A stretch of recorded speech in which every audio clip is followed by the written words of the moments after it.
Good morning, everybody. It is wonderful to have you here for the second day of our symposium called The Usual Gang of Idiots and Other Suspects, Mad Magazine, and American Humor, a symposium organized by the Rockwell Center for American Visual Studies at the Norman Rockwell Museum, inspired by our own current exhibition, What Me Worry? The Art and Humor of Mad. We have a wonderful day ahead of talks and panels with mad artists, writers, scholars, and collaborators, and we hope that you'll be with us for as much of it as you're able. A quick review of our day begins with Steve Brodner's discussion of the art of satire, followed by the Seeing Mad Perspectives on Mad's Art, Humor, and Legacy panel at 11 a.m., which will feature scholars including James Kimball, Michael Sokolow, Ann Casulo, and Rachel Steer, moderated by Judith Yaros Lee. And they will offer insights on the magazine's cultural significance, impact, and legacy. At 12:30, we'll enjoy a virtual visit with Peter Cooper, Mad Spy vs. Spy illustrator, who will be with us live from New York Comic-Con, followed by Inside Mad, the usual gang of idiots on their most memorable spoofs and stories with Sam Viviano, John Ficarra, Dick DiBartolo, and Grant Geisman. And we will close the day with a 2 p.m. gathering of mad artists, including Emily Flake, Ray Alma, Scott Bricker, and Keith Knight, moderated by our own Steve Brodner. What I'll just mention is we'd love to have you place your questions or comments in the Q&A as we go, so that at the end of each session, we'll be able to forward those to our participants and get their thoughts about your thoughts. So with that, I'm really thrilled to introduce Steve Brodner to our day. He's going to be talking about me and Mad, but also the art and language of satire. And to give you a little background, Steve was our wonderful co-curator of the exhibition, and it's been a great honor and pleasure to work with him on this project, which has been so popular and so appreciated by many thousands of visitors at this point. Known in the fields of journalism and the graphic arts as a master visual historian of the editorial idiom, Steve Brodner will explore Mad's relevance within the history of visual satire. Presented through the lens of humor by artists across centuries, satire's greatest purpose has been to critique society's ills and call attention to matters of social concern, which is something that Steve does every day, many times a day. Steve is today's foremost satirical illustrator and caricaturist, and his art journalism has appeared in most major magazines and newspapers in the United States, such as Rolling Stone, The New York Times, The New Yorker, Esquire, Time, Mother Jones, Harper's, and The Atlantic, among many others. His newsletter this week can be found daily at stevebrodner.substack.com and weekly in The Nation. He's a recent recipient of the prestigious Herblock Prize and a recent inductee into the Society of Illustrators Hall of Fame. And I had the pleasure, as I said, of working with him to organize our MAD exhibition. In 2008, the Norman Rockwell Museum presented Raw Nerve, the political art of Steve Brodner, a comprehensive exhibition of his work. So it has been a great honor to work with Steve all these years. And Steve, we thank you so much for giving us your time today, given all that is going on in the world. Yeah, this is really talk about D-Day. This is D month for me or anybody covering politics or like me, a political junkie, or just someone who cares about the survival of democracy in the United States. We are facing a very serious moment when it really is up to us. It's really come down to us as to how much of what's good about America we're going to hold on to. So I will not do any political commentary except to perhaps comment off some of the drawings of mine that you see here.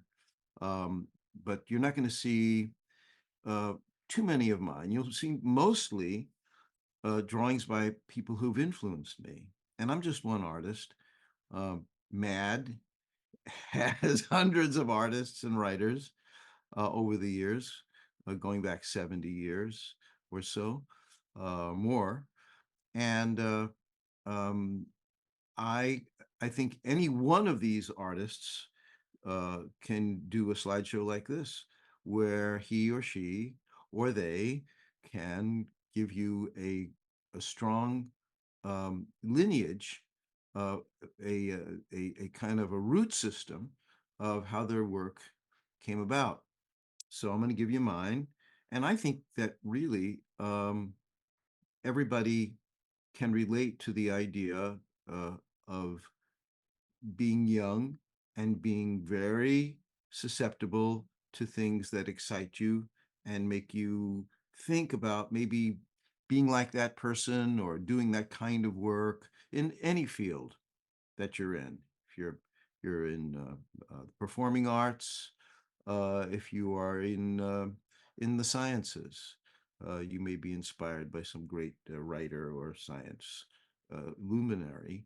And I was very lucky as a young boy to be surrounded by many luminaries, many people who are on the walls of the Norman Rockwell Museum for one more week. One more week, please come up and see it, because when it's gone, it'll be a memory that will only be accessed through the books once again, and all these collectors. So collectors have come together and brought their work to us, and uh, and Stephanie has made sure that it's almost all original work.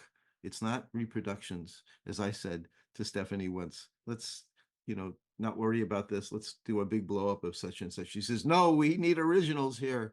And by God, it is all in every single room, the actual things that you can look at and see, get a sense of how ingenious they were and how they were made.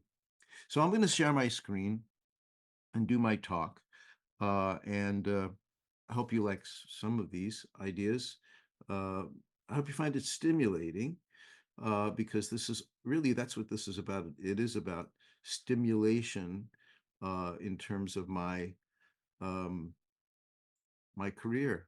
And Herblock, who is my first influence in the world of graphic satire. Um, I'm old enough to have been around when print was king. I was the beneficiary of it when I was a kid, and then as an adult professional, I was able to join that world. But I didn't know that at this time. Seeing her block in New York Post, where I grew up, which was then a liberal paper, believe it or not, before Murdoch happened. And you would see her block every day. And it was a very big statement to me that an honored place in a newspaper would be given over to this kind of work. Um, Not terribly funny. Herblock wasn't really knee-slappingly funny. He was to the point, um, and uh, and you can see he had really great drawing chops, but also thinking chops. That's the point of doing satiric art. You have to have those two things going at the same time: good drawing and good ideas. Herblock had fabulous ideas. And here's Mr. Adam measuring the earth. We're still in the same boat all these years later. Atom bombs have become, unfortunately, tragically ubiquitous, and the world leaders are discussing this and that, and the Mr. Adam says, just keep talking.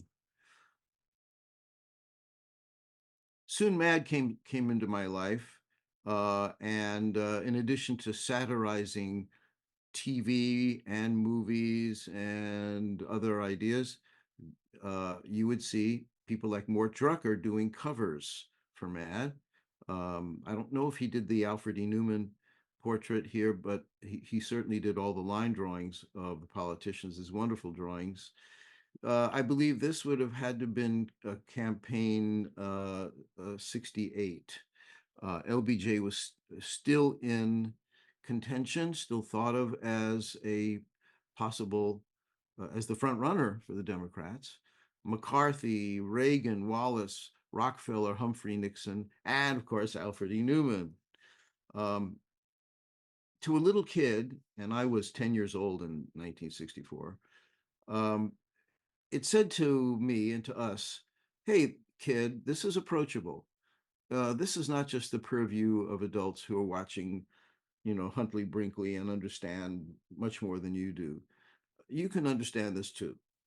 And we're going to let you in through the portal of satire and beautiful, hilarious, funny, disrespectful drawings. And although based, in comparison to where I've gone, Mort Drucker is hardly disrespectful at all. He respects but enjoys his subjects. This is a kind of Sistine Chapel by Mort that I had on my wall for a long time. It was a fold out on the back page of probably the December 1963 edition that gave you the big celebrities of that era all together in one massive mashup.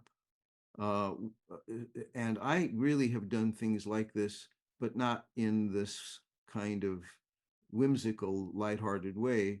But I still have learned to, in my career, how to use the wonder of this kind of mashup, massive mashup. It's the Mad Blimp, Newman on the top about to puncture it with a large needle, and then all around him are grouped in ways that kind of make sense, like the media people are on the left, and the Beatles, the musical people on the right, Louis Armstrong, Muhammad Ali, who's got a turban, not entirely politically correct for today, but you got to remember this is 60 years ago. Um, Casey Stengel and Leo DeRocher, and I'm not sure who the Yankee manager is here, maybe Ralph Houck, gathered in the middle with a baseball distended beautifully. And below we have world leaders from Khrushchev to de Gaulle, and next to them is Little Orphan Annie and Steve Allen, Ed Sullivan, Woody Allen, Phil Silvers. In the middle is the Peanuts gang.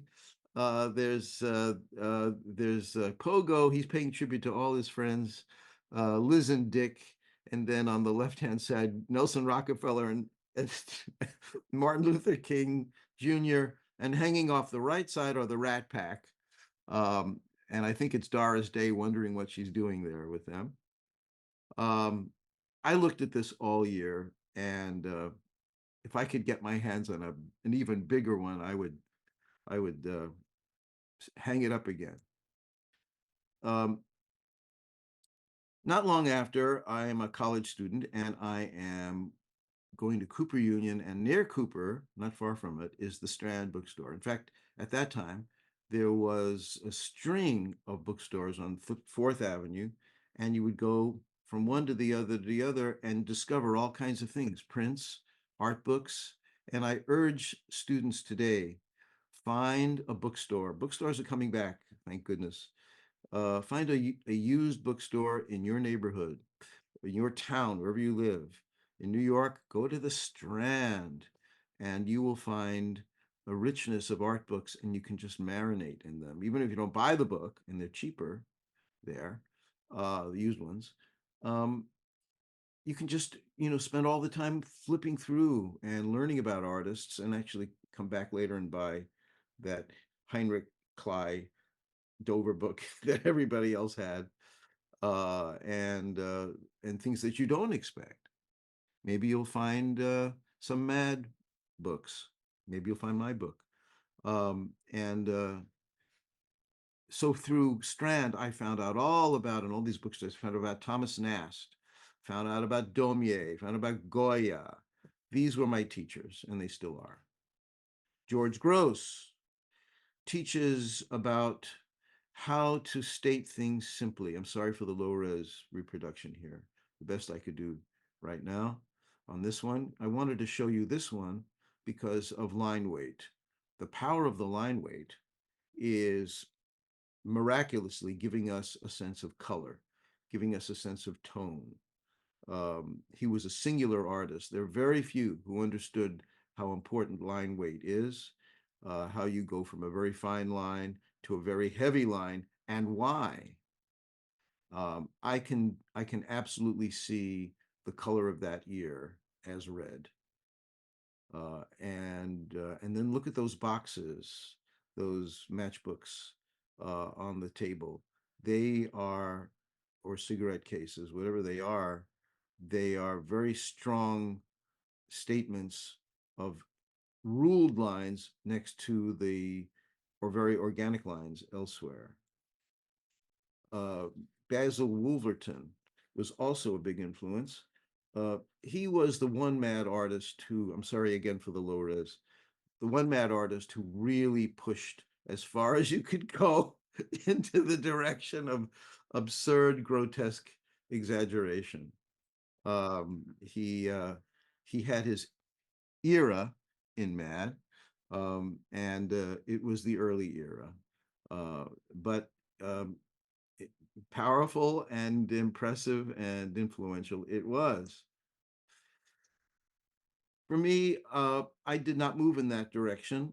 I moved in the direction of this boy here, whose name is Thomas Nast, and if you don't know who he is, please look him up. You're not looking at a drawing here. This is a woodblock engraving, which meant he would do a drawing in pencil on a piece of wood.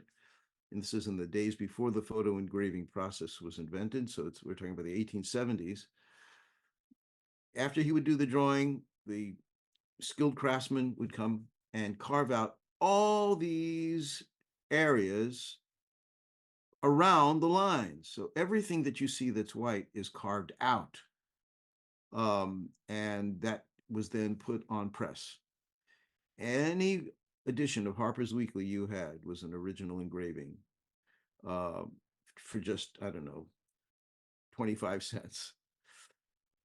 One of the greatest political cartoons of all time, The Brains.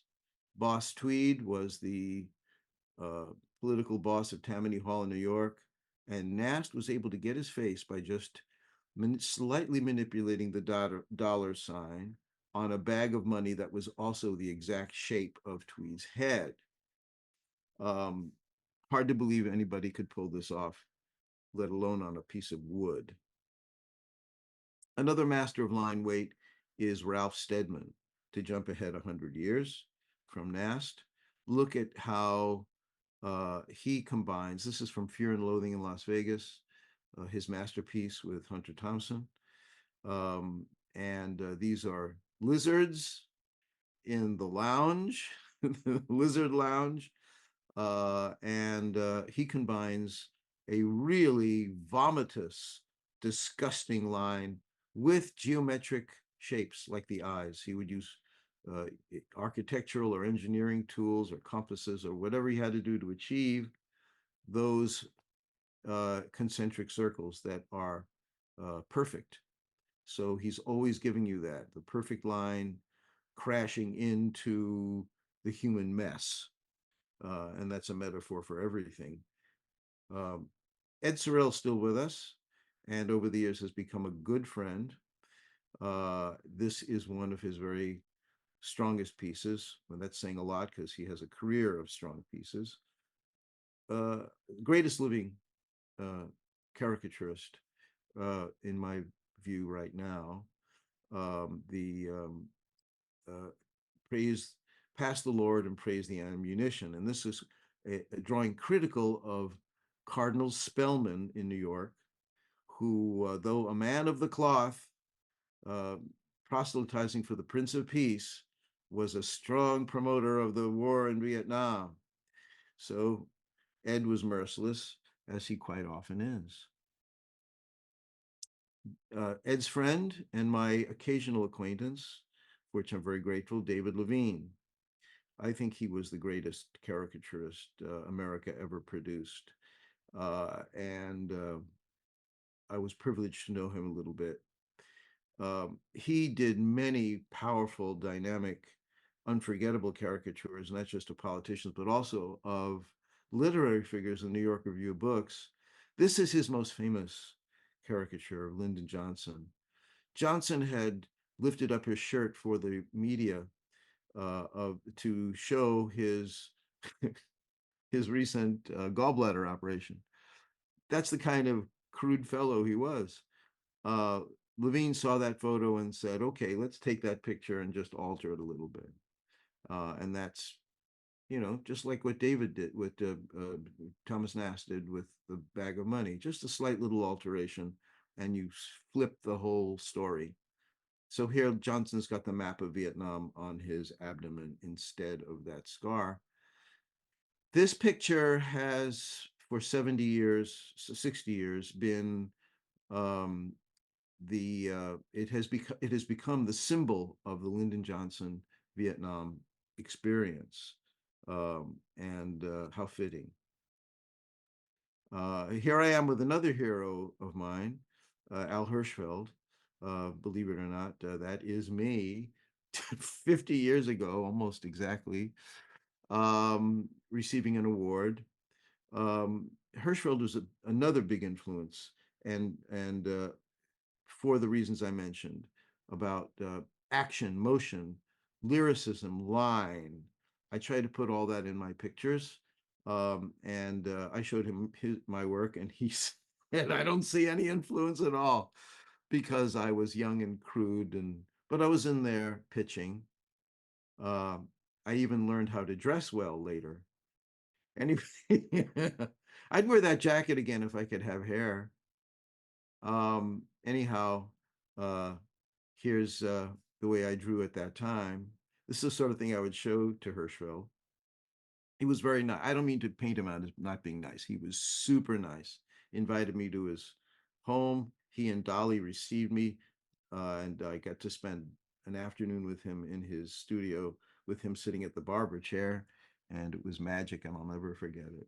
And he was illustrators are wonderful people. If you have an illustrator who you admire, somebody who you feel could be helpful in looking at your work, get in touch with them, because you'll find that we're really nice. And I think that's because we don't get out much. Kind of lonely.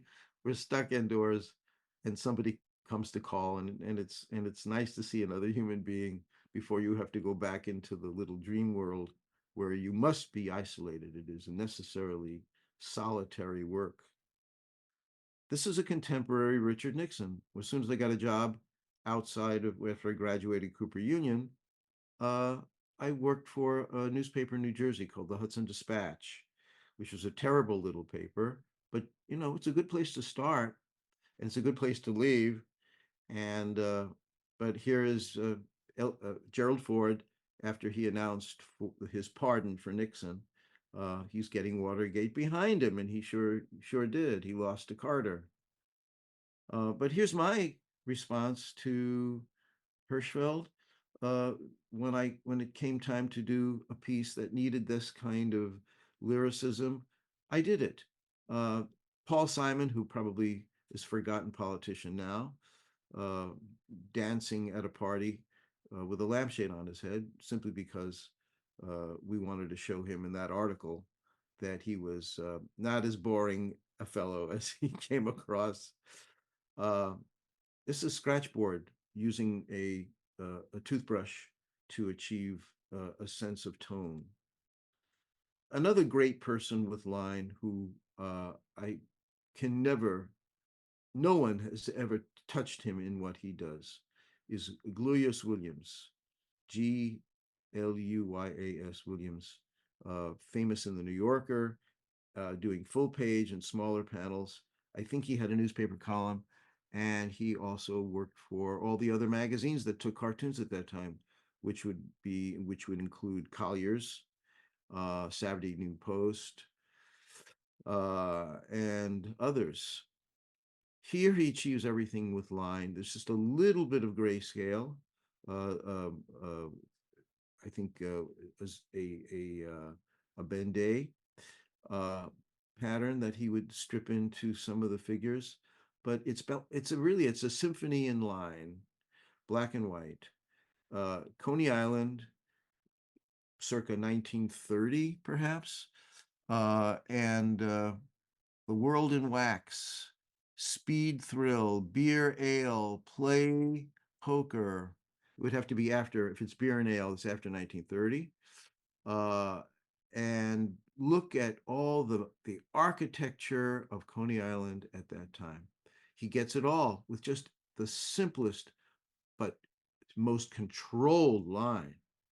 Look at how much time and trouble he takes on the Cyclone ride. And then the Wonder Wheel, and then all kinds of things in the background that I never got to see because they were long gone. And then there's the parachute jump.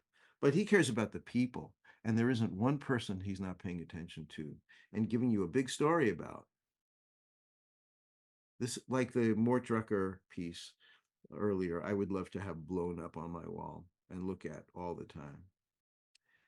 Here's a beach scene by Sergio Aragones, one of our heroes at MAD.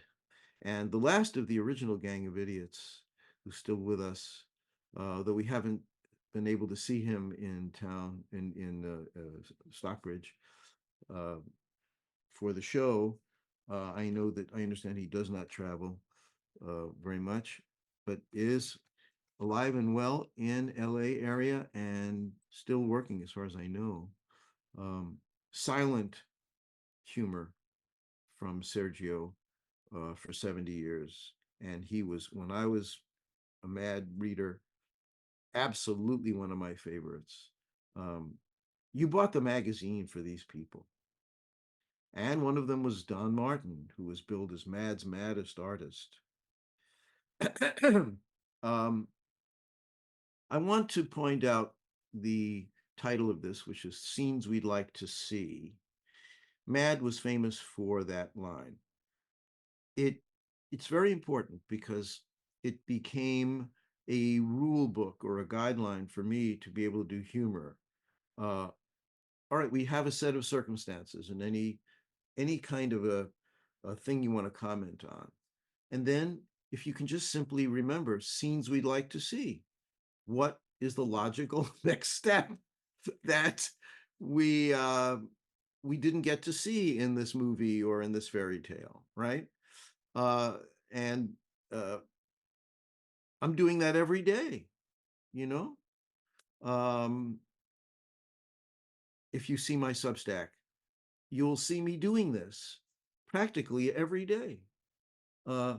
When someone in the campaign says something, well, you just take that and you say, okay, well, then what would it be like if you acted that thing out that you said? Or if somebody made a mistake, you take that and you twist that, always, always to tell a greater truth, you know? Here's another one by Jack Ricard, and really well drawn and well painted. Pinocchio is being lectured to by Jiminy Cricket, and unlike in the film where he allows Jiminy to be his conscience for the next 90 minutes, he just squashes the bug. The Cowardly Lion consumes his friends, Wizard of Oz. And Peter Pan persuades the children they can fly, but was horribly mistaken. We would laugh our pants off at stuff like this. I wasn't the only kid who read it. I mean, all my friends read, and we shared these and laughed together. It was a social thing. And here's me doing 1994 kind of scene we'd like to see.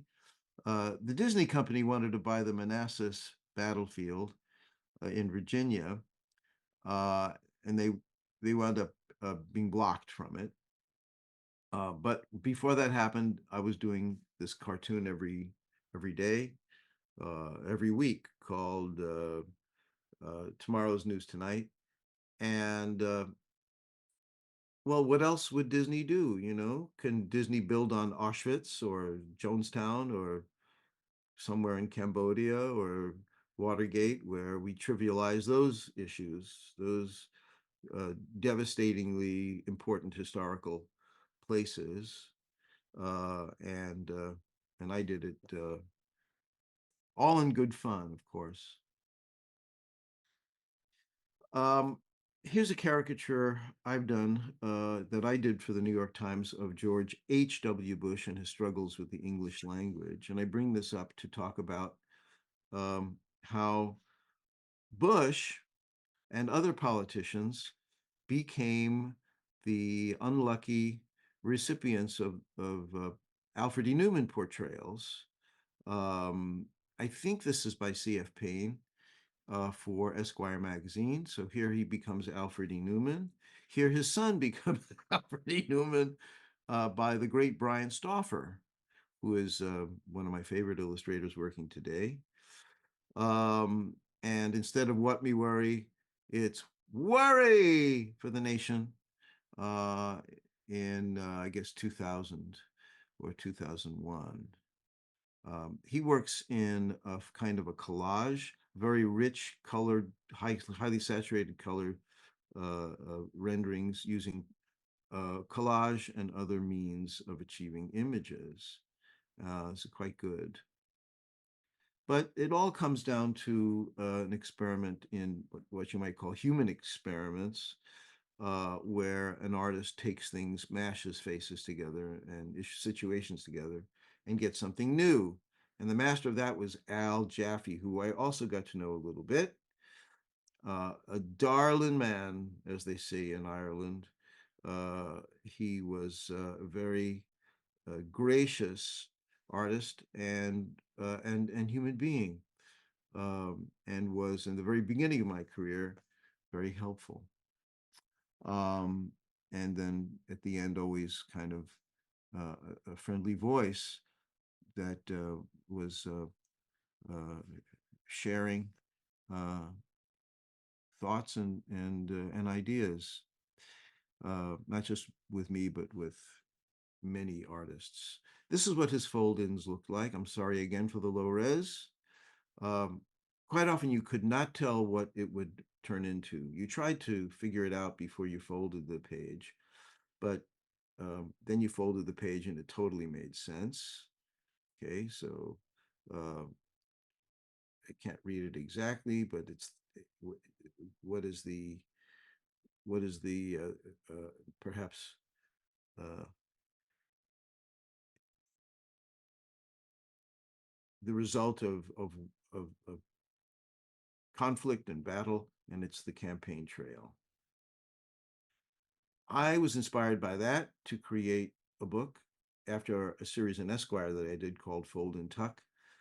This is where I took that idea and I did it with faces. So here's George H.W. Bush again, but he's the result of a mashup where you fold the page and one side is Jerry Lewis, goofball comedian, and Ronald Reagan, right-wing politician. You fold the page and it's George H.W. Bush, goofball right-winger. Hirschfeld did a human experiment when he combined two heads. He did this a number of times. Had fun with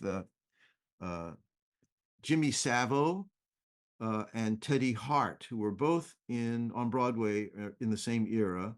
They were both character players and had great big bowling ball eyes. Both very funny men. And here he thought, well, let's combine them and see if I can get both heads with one eye. And he does. And hardly anybody remembers these actors today, but I'm a fan of old showbiz, and I can tell you it's good. Okay. Human Experiment by Daumier, who is the greatest caricaturist who ever lived. And he used lithography in ways that no one else had. Not only was he a great caricaturist and a great illustrator, but he also is credited now with being a very great fine artist who helped kick off the whole Impressionist movement by being so free with his ideas, his graphic ideas, his formalistic ideas, as well as his strong political points of view, for which he served some time in jail. This is a politician who's got three faces going on at the same time, and the face on the left shares the eye with the face in the center. Here's something by me that's a little like that. Andrew Cuomo, governor of New York, who was disgraced for getting caught in the Me Too movement, Me Too damage done by him. And he is given a triple portrait where it's two profiles that create a single full face picture. And for the nation, Andrew wants to come back. Andrew wants to raise some money. I think that's all he'll raise is money. I did a thing for Esquire called Topsy Turvies. This is an old 19th century form that I brought back briefly.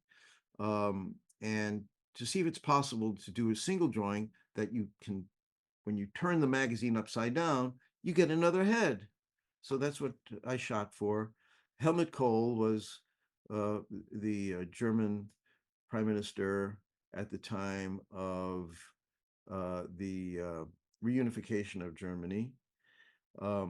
And he was, I thought, fulfilling a role similar to Otto von Bismarck, who unified the German states in the 19th century.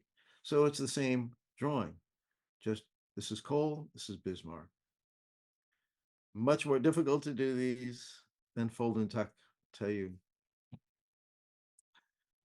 Another great Nast piece that everybody seems to remember and want to emulate at the right time in a political situation. So it's the Tweed ring. Here's Tweed on the left, and everybody's pointing to the other guy. And Nast was able to really, if you look at the labels on the backs of the guys on the top, he's able to tell you which companies were involved in the theft of many millions of dollars in building the Tweed Courthouse in New York, which is still standing, and it's been preserved. It's been cleaned lately, and it's gorgeous. But it was way over budget because that money, the extra money, went into the pockets of Boss Tweed and his friends. He inspired me to do this one. The Trump ring.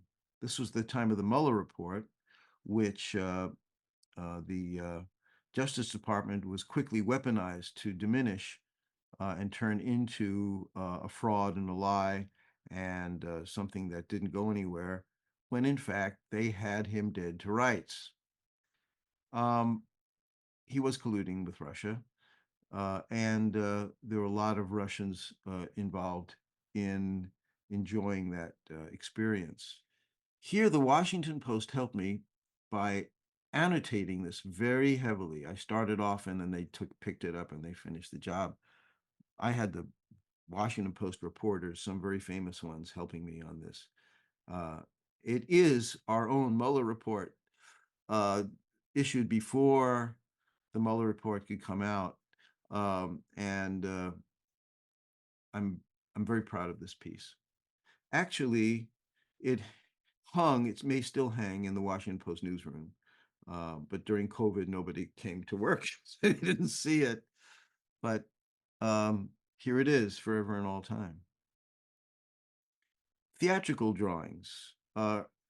Maybe this is the greatest drawing Hirschfeld ever did. It is my favorite Hirschfeld. And as a kid, we would get New York Times on Sunday, and I would look forward so much to the Hirschfelds. They, even though we didn't go to the theater much, or hardly ever, it was just not part of our culture, and it was expensive for us. But I felt I was going to the shows just by opening the Sunday Times and seeing these. Those of you who are old enough to remember, Hirschfeld's would be above the fold on the arts and leisure section, it was called at that time. and you would see a key moment from the play, and this is definitely it. When Helen Keller from The Miracle Worker, played by Patty Duke, uh, remarkable performance, which is preserved on film, is being reached by Annie Sullivan, played by Anne Bancroft. Uh, Dishes are flying, fixtures are flying, everything is in a state of disarray, but in Hirschfeld's hands, there is tremendous order. In every strand of hair, there's tremendous order, a combination of chaos and order. It is a composition. You could take a ruler and draw lines from a center point going outward, and you would see how it follows that design perfectly. Um, a line drawing done in a few days for a publication is rarely this sophisticated and this accomplished, in my opinion. Uh, Accomplished too was Mort Drucker's movie parodies and show business parodies for Mad. Uh, and I was absorbing both these guys. And in the show at the Rockwell, you will see how Mort received these boards from Mad, where the writing would be done first, and all these um, word bubbles would be set without type. He would just get the blank sheet of paper, the blank illustration board with these empty areas that he would then have to strip out text and place in perfectly into the spaces. This is painstaking work, but in Mort's brilliant hands, you would never know that it wasn't all just flowing naturally off of his pen, that there was anything challenging or difficult about it. It seems the most natural thing in the world to him, and it seems like he's having a whale of a good time always. And I believe he was. But it did take him, I understood, a week to do each spread. Some showbiz things from me. It is always, quite often anyway, scenes we'd like to see. So this was for an Oscars piece for, I think it might have been the LA Times, one year when Woody Allen was nominated for Blue Jasmine. I thought I'd take off on his troubles. So he's the Blue Jazz Man. And Governor Jerry Brown of California is the Hobbit, Search for Water. Governor Jerry Brown tries to save the Shire with a bunch of elves and trolls. Scenes we'd like to see. Here's Saul Steinberg, one of the great geniuses of the New Yorker, a minimalist. Look what he does with line. It looks like it's an experiment, lines that may or may not be complete. The only really strong line work is on the canvas for the Mondrian uh, uh, portrait. Um, and that really stands out. He's got all this detail in the background, and he's not using too fine a point, but he's not completing the lines, so it fades back. This is a big skill in illustration to know what to bring up and what to bring back. We use color, contrast, and value as a rule. Here, a master line work artist can do this with line weight. Speaking of masters, here is Norman Rockwell. This is his triple portrait. This hangs in the gallery right now, at least for the next week, next to Richard Williams' parody of It. So you notice his helmet on the top, the artists tacked to the canvas, uh, among them Rembrandt and Van Gogh, and then the image of him in the mirror, looking nothing at all, not as together and confident as the image on the canvas that he's drawing and painting. Also, his pipe ashes are now in the bucket with the oil paint and the turpentine soaked rags. So he's doing a kind of a mad parody of himself. And here's Richard Williams' version. And it's so close. I mean, it's really amazing how much he got from the first one, except, it's a mad cover. So there's the blimp, there is the bird, there's Arthur the plant, there is um he's wearing red sneakers, and the real fun joke is that Alfred Newman is painting the back of his own head, which makes sense in it makes total sense. And on the right hand side, we have a tribute to hat tip to Sergio, Dave Berg, Al Jaffe, and the what is that? It's called a Poyut, I think.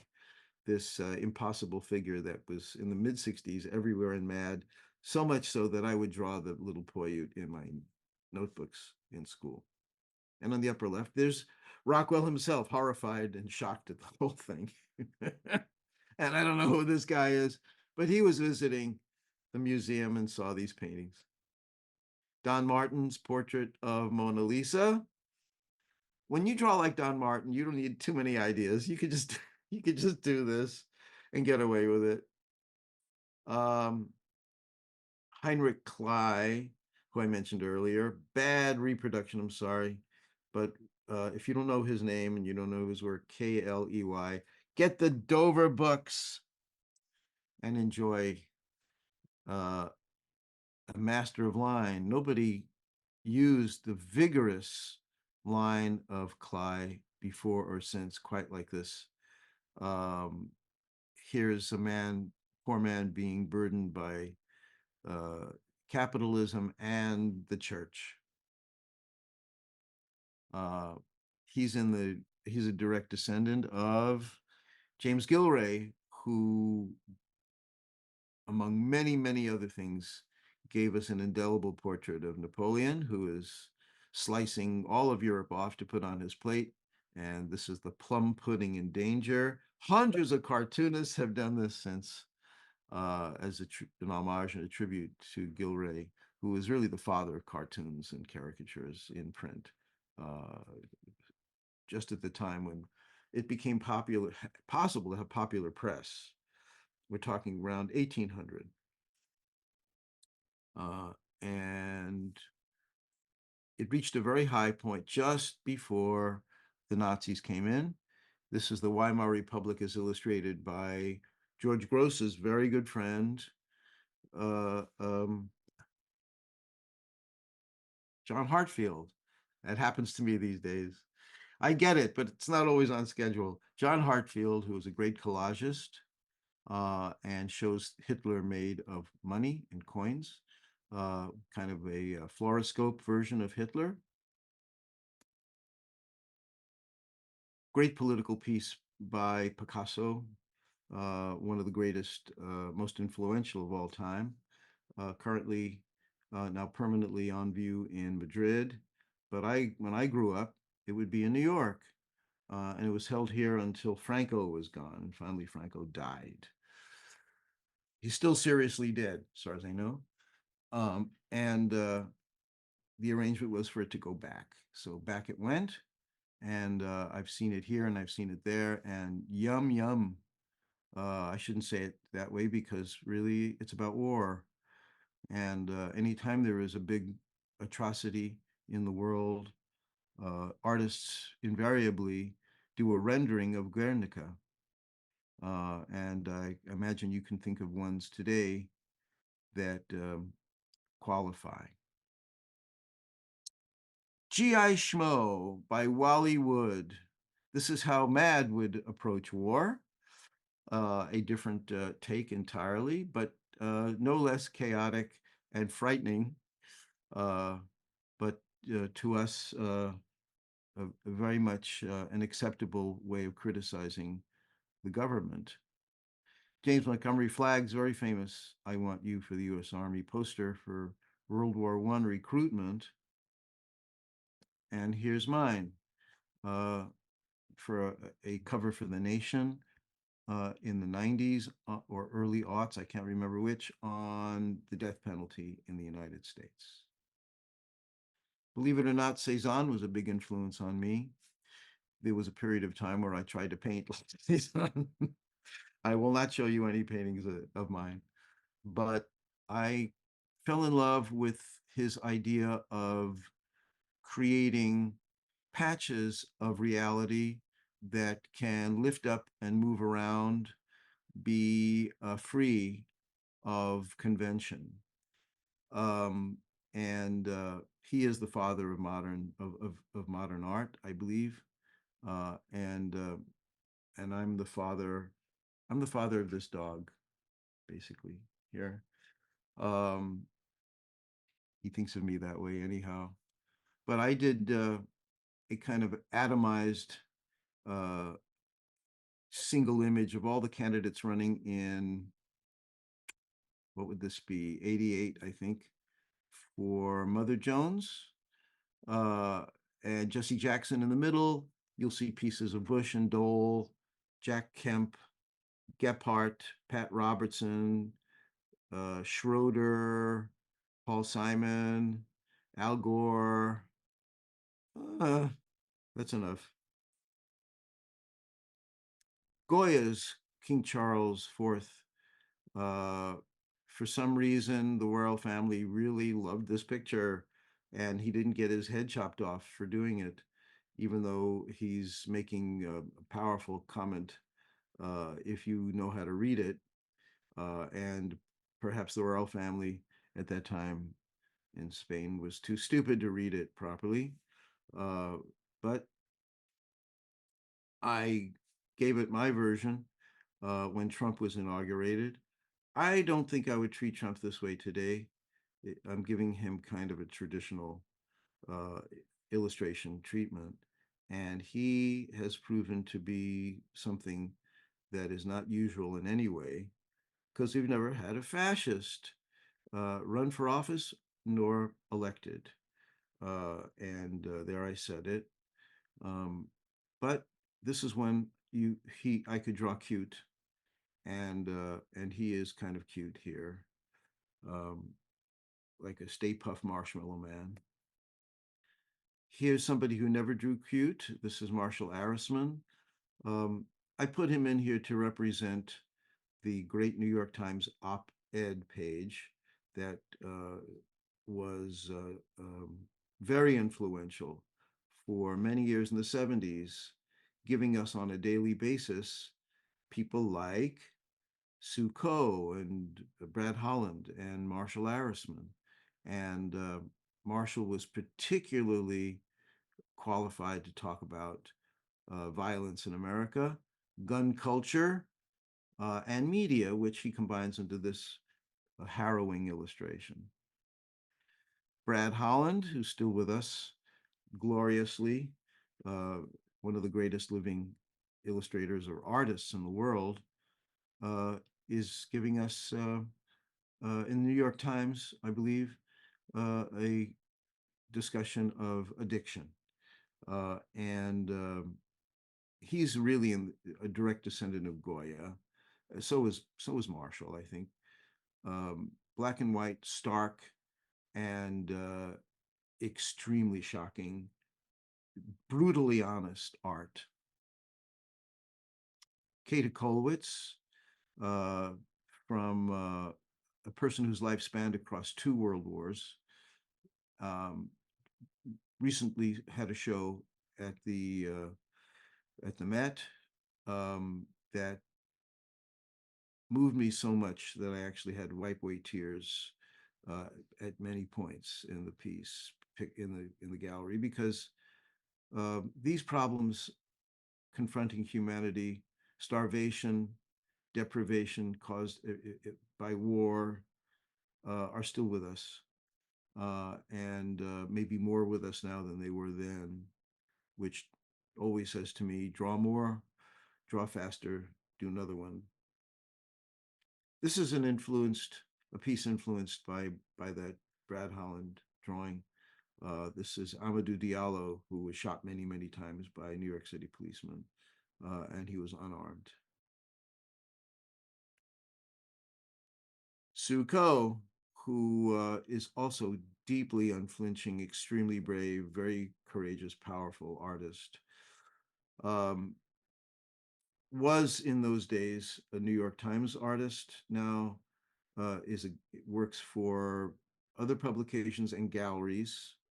Lives in the United States now, and God bless her. She's the only one really to take up the cause of animal rights with respect to slaughterhouses and meat culture. And she does it in the grandest style, with great care, great drawing ability, and there's nobody like Sue Ko. We all come from Daumier. Daumier is, I believe this is the picture that got him some jail time, is the King of France, Louis Philippe, who is consuming not only the tribute paid to him, but I believe also the people who are paying the tribute, going up this long ramp and into his gullet, and very tactfully coming out the other end at the bottom of underneath the chair. And this can't be beat, even especially by me.